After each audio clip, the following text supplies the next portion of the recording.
से उतर कर नैनों में।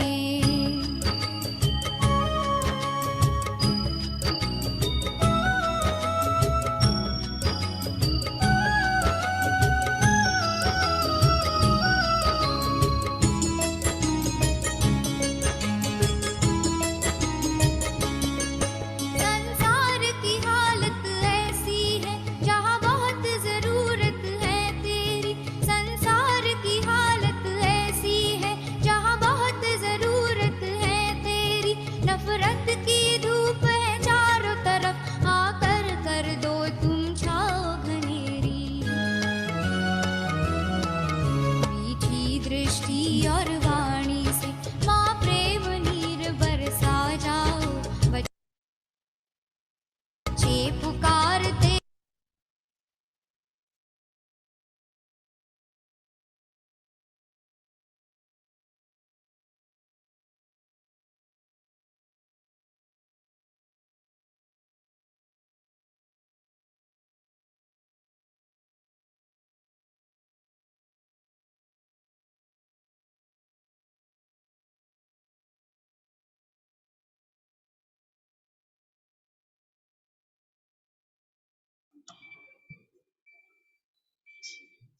ओम शांति सभी भाई बहनों को।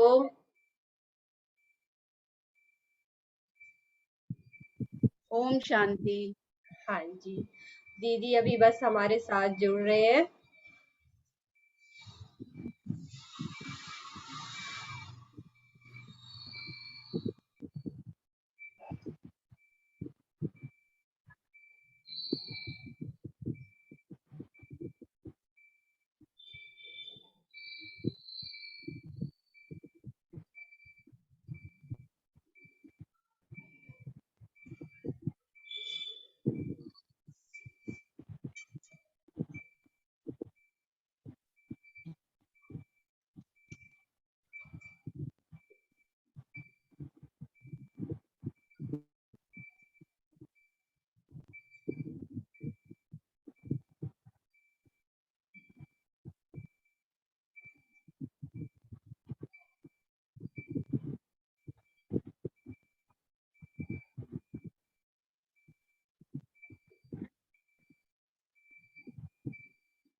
संसार की हालत ऐसी है जहाँ बहुत जरूरत है तेरी।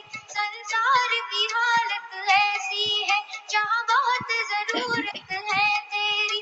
नफरत की धूप है चारों तरफ, आकर कर दो तुम छाओ घनेरी।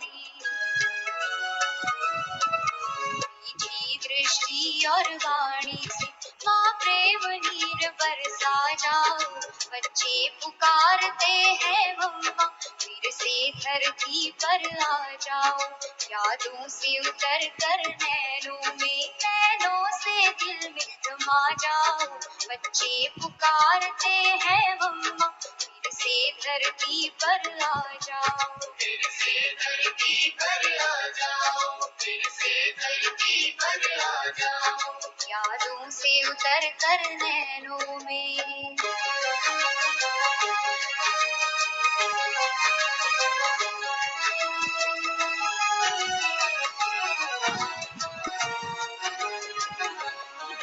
तुम्हें जगदम्बा और सरस्वती कहकर संसार पुकारे।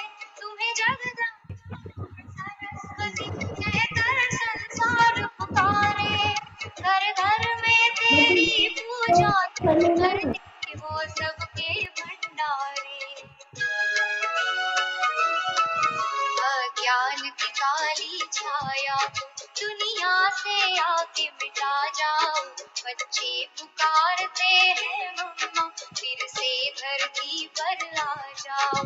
यादों से उतर कर नैनों से दिल में समा जाओ।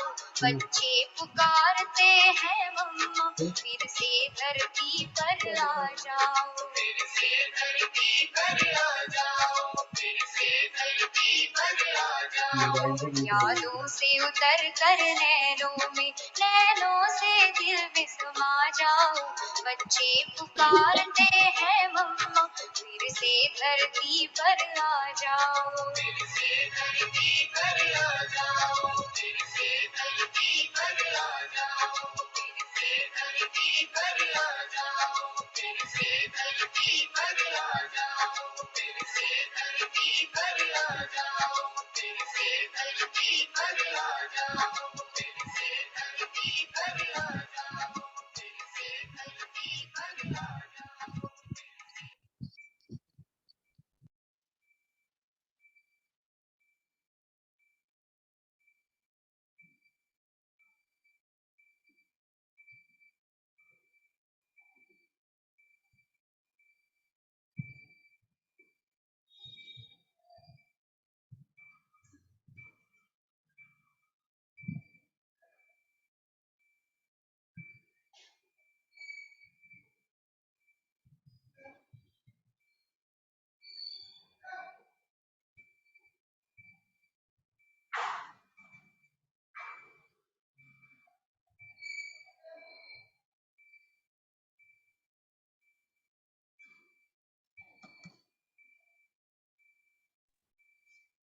ओम शांति।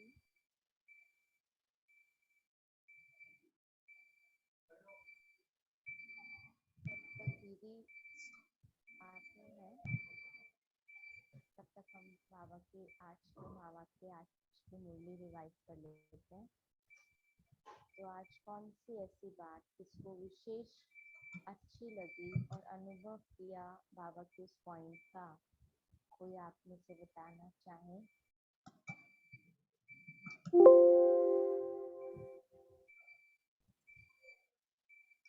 बाबा ने जो आज खुशी की डांस की बात की है, वो हर एक को पता ही है कि वैसे भी हम डांस करते हैं तो उमंग उत्साह आ जाता है। तो बाबा भी कहते हैं कि मूड कैसा भी हो, लेकिन अगर हम अपने मूड को ठीक करना चाहते हैं, अपने को उमंग उत्साह में लाना चाहते हैं तो डांस करें। तो यहाँ डांस तन का तो करना ही है, अगर हमें आता है, नहीं आता तो मन का डांस माना ही क्या, ऐसे संकल्प जिनसे हमें खुशी मिले, जिससे हमारा उमंग बढ़े, जिससे अंदर आत्मा को एक शक्ति की महसूसता हो, वो है हमारा मन का डांस। मन सदा प्रफुल्लित रहे, मन सदा नाचता रहे, वो है हमारा मन का डांस। तो दीदी हम सबके बीच में आ गए हैं। तो हम जी ललिता बहन वेलकम करेंगे। ओम शांति दीदी।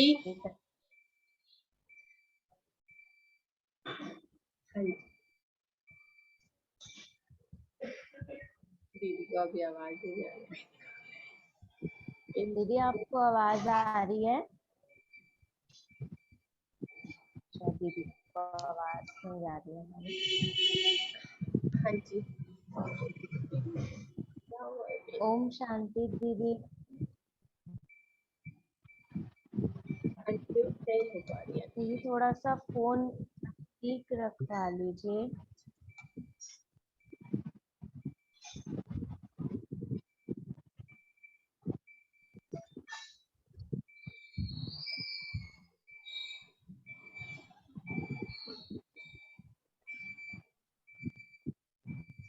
फोन लगा दीजिए भैया या तो दीदी को।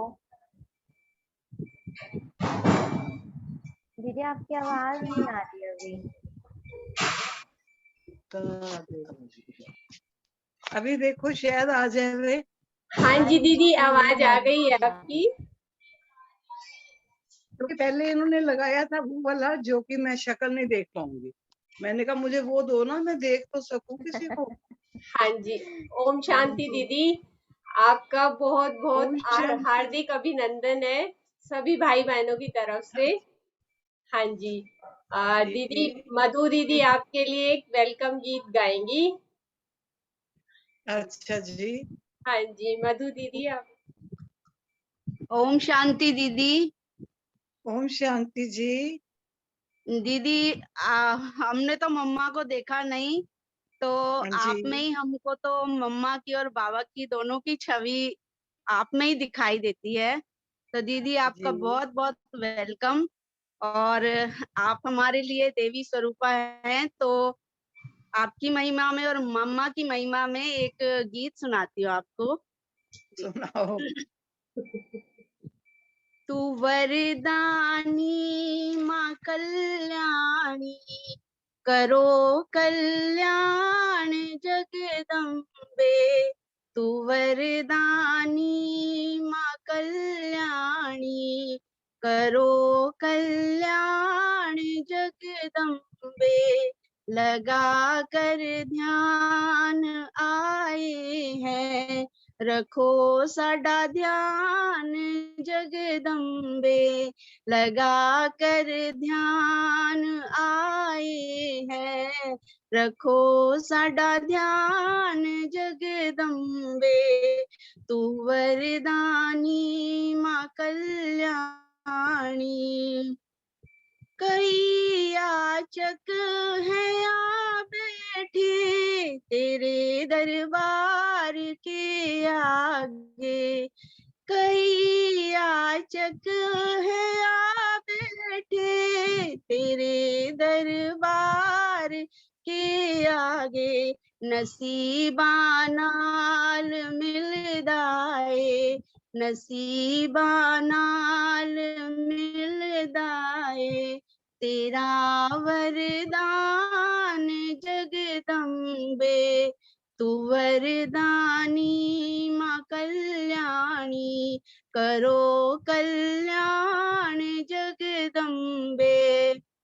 मेरे वर्गे करोड़ों माँ, तेरे वर्गा न कोई है। मेरे वर्गे करोड़ों माँ, तेरे वर्गा न कोई है। सोना दरबार है तेरा, निराली शान जगदम्बे। सोना दरबार है तेरा, निराली शान जगदम्बे। तू वरदानी माँ कल्याणी, करो कल्याण जगदम्बे। लगा कर ध्यान आए हैं, रखो साडा ध्यान जगदम्बे। रखो साडा ध्यान जगदम्बे। ओम शांति दीदी। ओम शांति। हाँ जी दीदी बहुत अच्छा गाया है आपने। दीदी की शायद वीडियो ऑफ हो गई है। थैंक यू बाबा। हाँ जी। थैंक। अच्छा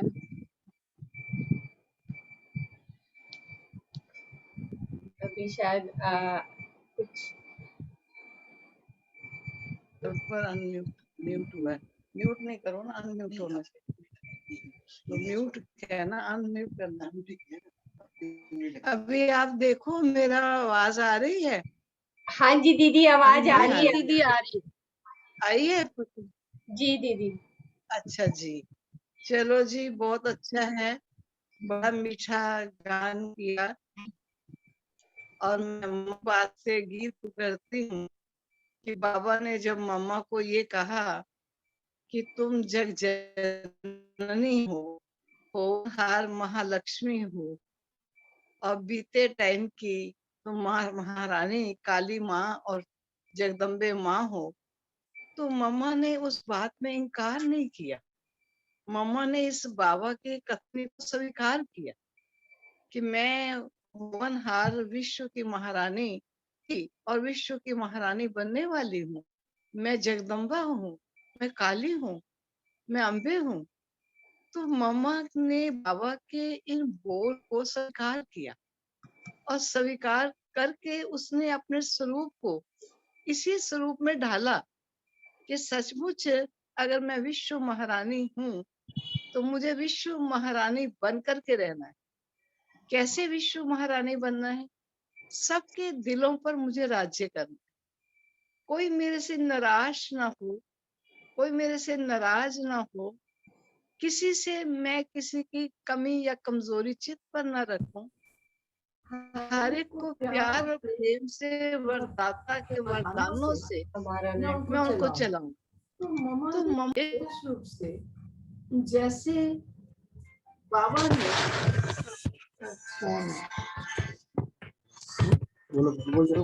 अच्छा सुन रहे, चला जाता है ना, ये आवाज आ रही है? दीदी आ रही है आवाज आपकी, फोटो नहीं आ रही है बस। फोटो नहीं आ रही है। हाँ जी आ रही है दीदी फोटो। ओम शांति दीदी आ रही है फोटो। अच्छा जी ठीक है। ओम शांति दीदी। ओम शांति जी। तो मैं यही सुना रही थी कि जब बाबा ने मम्मा को ऐसा टाइटल दिया तो जैसे उन्होंने स्वीकार किया और स्वीकार करके उस स्वरूप में लाया और ऐसे रही कि जब जग सचमुच मैं जग की माँ हूँ। हर प्राणी को, बड़े से बड़ा बुजुर्ग भी जब आता था ना, हम देखते थे माँ माँ कह के ऐसे माँ के चरणों में गिर जाता था जैसे बस मैं बलिहारी चला गया हूँ। खाली ये माँ को कैसे उनको माँ की भाषा आती थी, क्योंकि माँ अपने स्वमान में थी कि मैं विश्व की माँ हूँ, मुझे स्वयं भगवान ने कहा है, इसलिए मुझे माँ स्वरूप बनकर ही रहना है। तो मैं देखती थी इतने बड़े बड़े बुजुर्ग माँ माँ कह के ऐसे न्यौछावर हो जाते थे। तो सचमुच आता था कि आज हम अपने आप से पूछें तो बाबा हम बच्चों को क्या कहता है, बच्चे तुम होवनहार विश्व के महाराजन हो, तुम ही देवी देवता थे, तुमने ही सृष्टि पर राज्य किया, तुमने ही सृष्टि पर राज्य करना है। हम अपने आप से पूछें कि ये स्मृति सारा दिन हमको कितनी रहती। हम इस स्मृति में ही अगर नहीं होंगे पूरा दिन तो इसका स्वरूप बन के हम कैसे चलेंगे। तो मम्मा का रूप बदल गया। मम्मा नाजुक सी कुमारी थी, बहुत ही सुंदर स्मार्ट कुमारी थी, लेकिन कैसे मम्मा एक माँ का रूप हो गया। लौकिक में एक व्यक्ति था, उसने कहा कि ये कन्या थी, ये इतनी माता कैसे बन गई। वो केवल मात्र माँ का टाइटल ईश्वर ने दिया, मम्मा ने स्वीकार किया।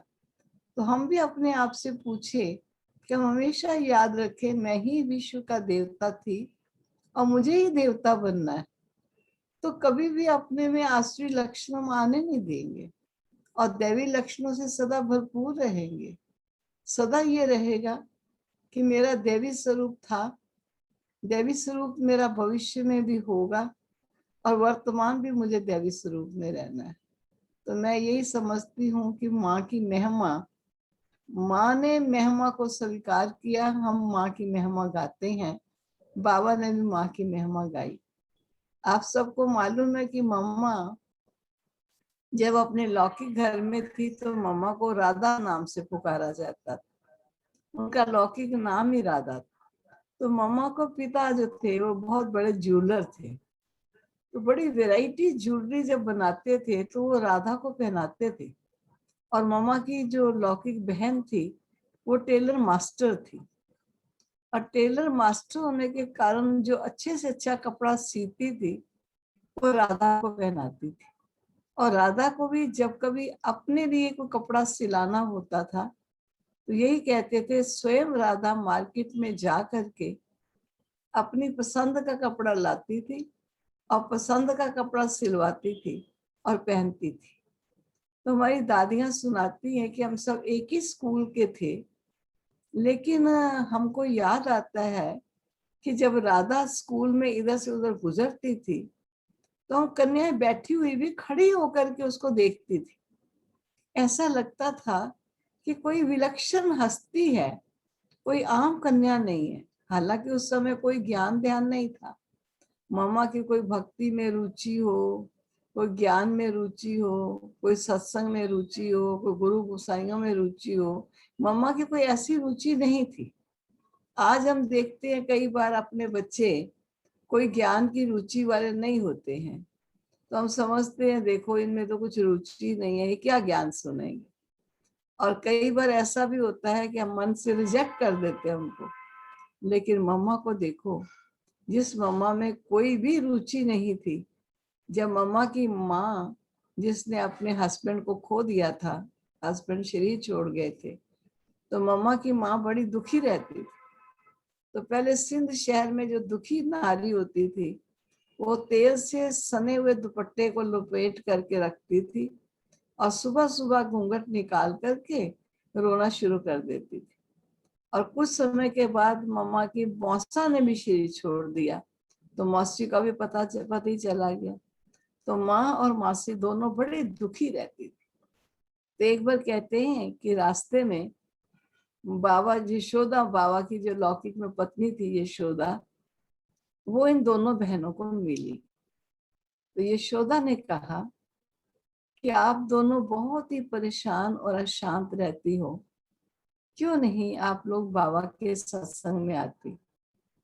बाबा के सत्संग में जो भी आता है वो बड़ी खुशी प्राप्त करता है, उनका चेहरा बदल जाता है, उनका गम दूर हो जाता है, अशांति दूर हो जाती है, वो शांत हो जाते।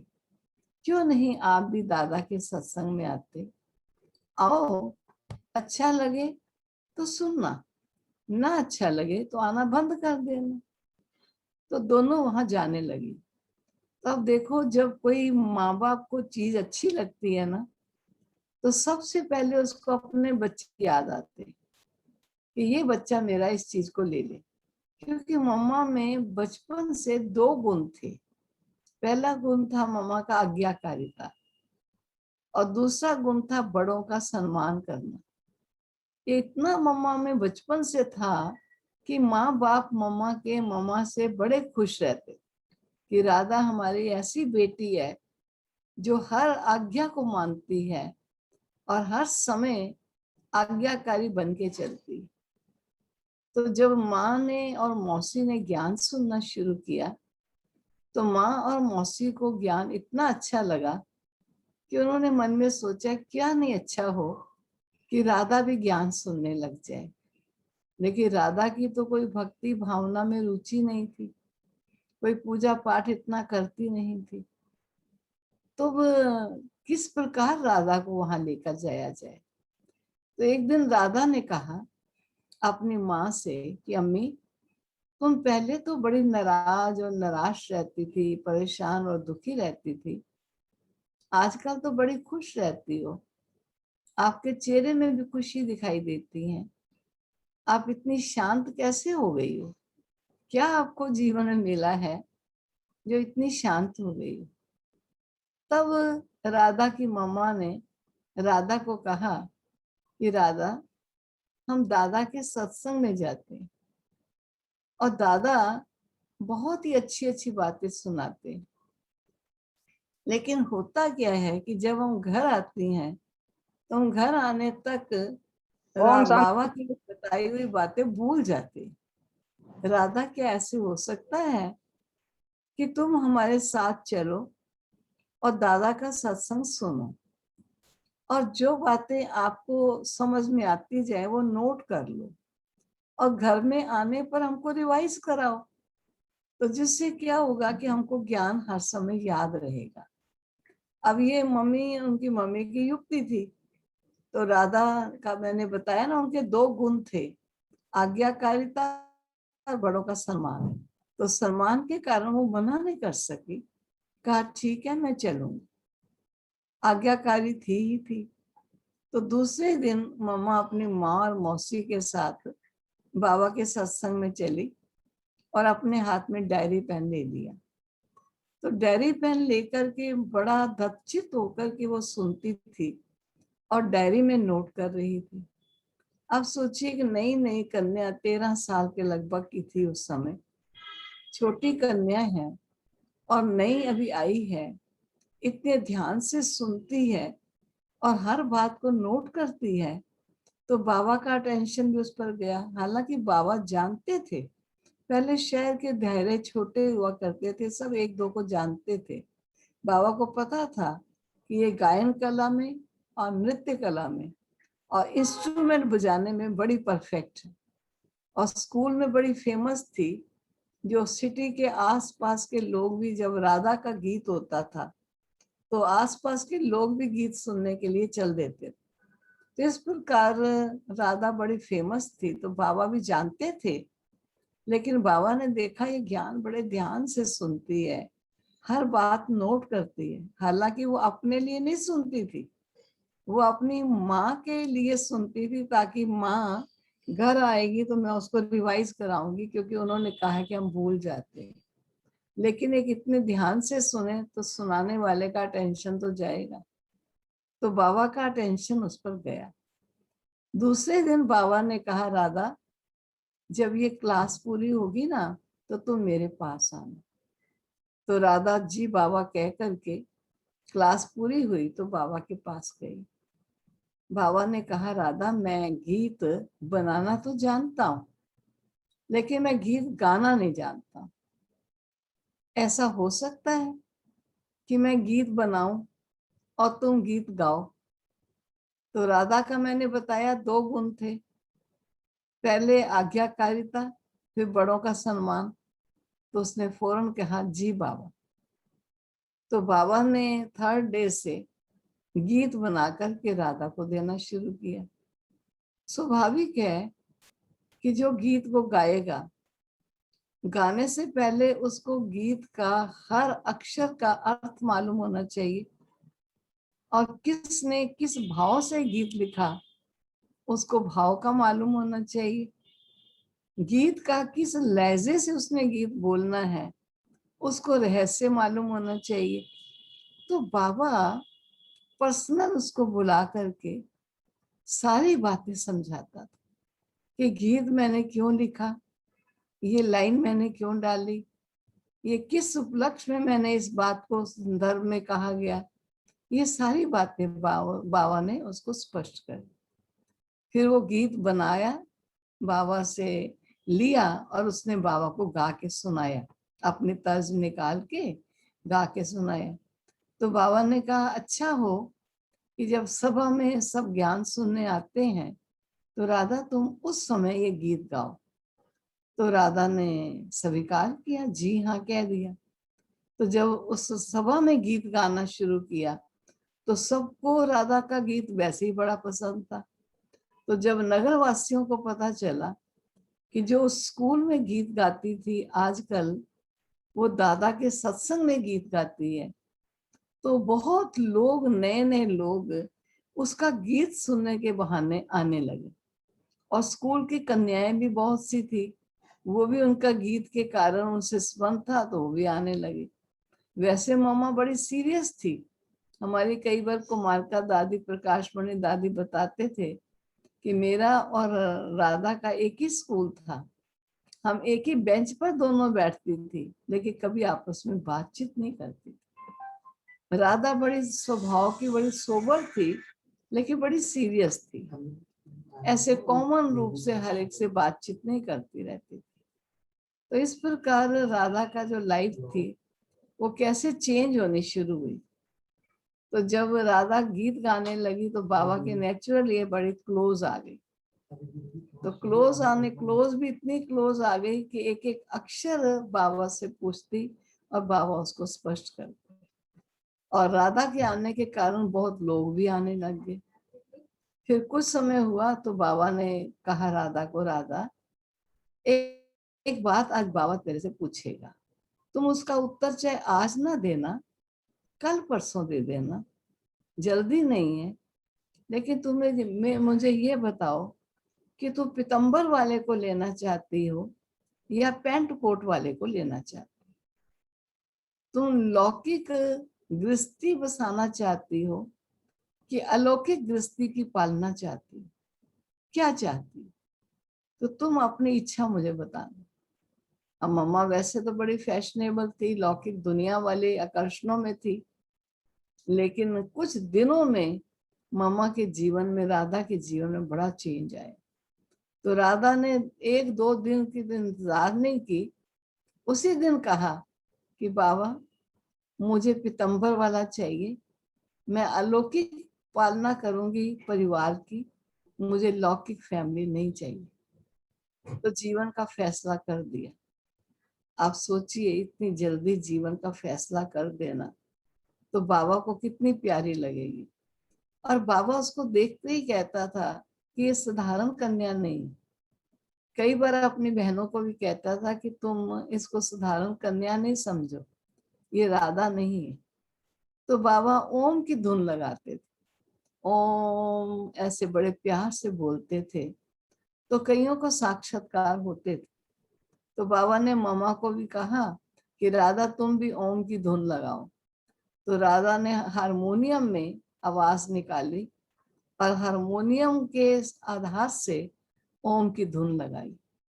जब ओम की धुन लगाई तो इस कदर, जैसे कि एक मेलोडियस सॉन्ग होता है, बहुत ही कोयल जैसी आवाज है और बड़ा ही प्यारा ओम शब्द निकला। और बहुत ही माताएं, कन्याएं कई ध्यान में जाने लगे। कोई साचुक देख रही है, कोई सूक्ष्म वतन देख रही है, जैसे कि मालूम नहीं सूक्ष्म वतन होता क्या है। कोई श्री कृष्ण के साथ रास कर रही है, कोई श्री लक्ष्मी नारायण के चित्र को देख रही है।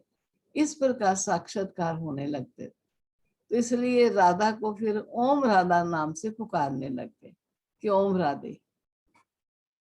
कुछ समय हुआ तो फिर बाबा तो बच्चों के साथ, बाबा ने कहा राधा को, राधा बाबा कश्मीर जाएगा तो क्या तुम पीछे सारी सभा जो आती है तो मैं वहां से पत्र भेजूंगा, तो यहाँ पर तुम और 2-3 और बहनों का नाम लिया, तुम चारों मिल करके बारी बारी से वो पत्र क्लास में पढ़कर सुनाओ, जिससे आने वालों को ज्ञान मिलता रहेगा और सभा बंदी रहेगी। तो मामा ने यही कह दिया राधा ने, जी बाबा।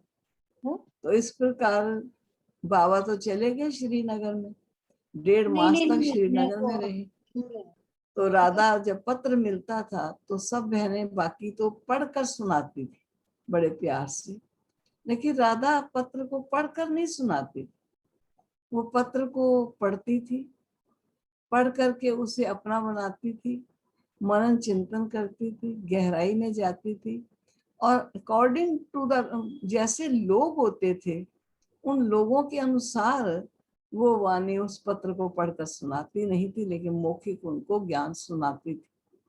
सबको राधा का सुनाना इतना अच्छा लगता था कि सचमुच ये हमारे माँ है, ये आंखें खोल देती है हमारी। बड़ी श्रद्धा और बड़ी भावना राधा के प्रति हो गई। तब से राधा जब ओम की धुन लगाती थी तो कहने लगे ओम राधे।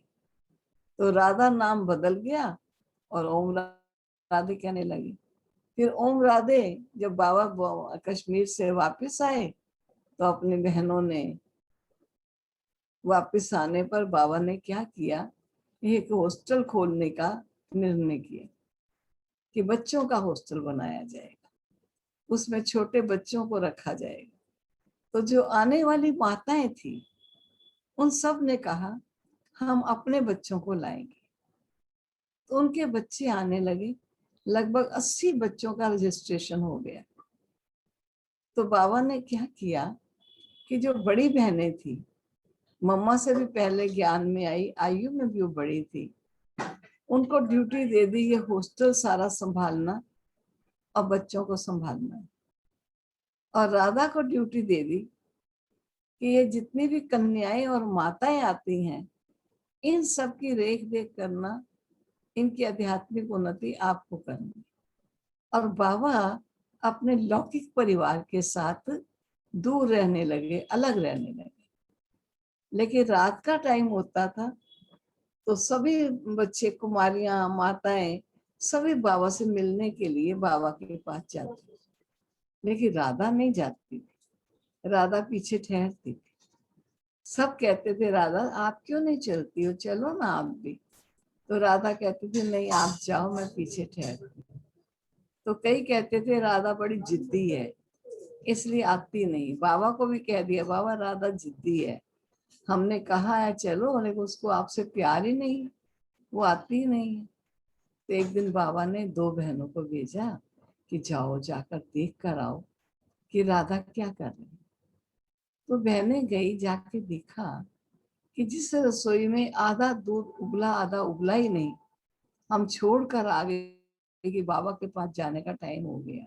सब्जी को ढका नहीं, आटे की परात धोई नहीं, बर्तन सारे फैले हुए हैं, काम अधूरा छूटा हुआ है, ये सब करके हम आए। लेकिन जब जाके देखा तो ओम राधे ने सारे अपूर्ण काम पूर्ण किए, किचन को साफ सुथरा बनाया, हर चीज को प्रॉपर जगह पर रखा और फिर छत पर जाकर टहल रही। तो छत पर भी बहनें गई, देखे क्या कर रही है राधा। तो टहल रही थी, लेकिन उनकी आंखों से आंसू बह रहे। वो आंसू थे प्यारे बाबा की याद में। वो टहलती हुई बाबा को याद कर रही। बहनों ने वापस आकर बाबा को बताया कि बाबा इस प्रकार किचन को साफ करके हमारे अपूर्ण कामों को पूर्ण करके वो छत पर टहल रही थी और आंसू बहा रही थी। तब बाबा ने कहा कि वो जिद्दी नहीं है, लेकिन वो बाबा को याद कर रही है, क्योंकि बाबा को उसकी याद पहुंचती थी।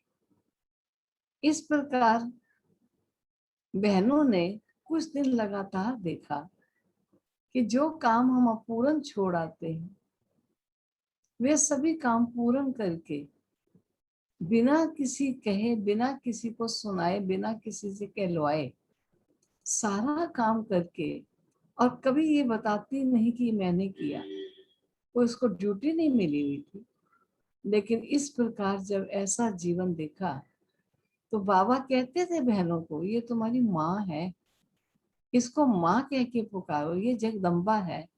तो बड़ी बड़ी बहनें जो उनसे आयु में भी बड़ी थी, ज्ञान में भी पहले आई थी, वो स्वीकार नहीं कर रही थी। लेकिन जब राधा की ऐसी एक्टिविटी देखी तो सब ने कहा कि आज के बाद हम कभी भी राधा नहीं कहेंगे, हम मामा कह के पुकारेंगे।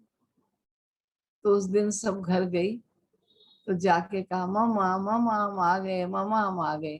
तो मामा ने कहा, आप ऐसे क्यों कहती हो? तो मामा ने कहा, सब बहनों ने कहा कि मामा आज के बाद हम कभी भी आपको ओम राधे कहकर नहीं पुकारेंगे, हम आपको माँ कह के पुकारेंगे, आप हमारी माँ हो। ना केवल बहनों ने माँ कहना शुरू किया,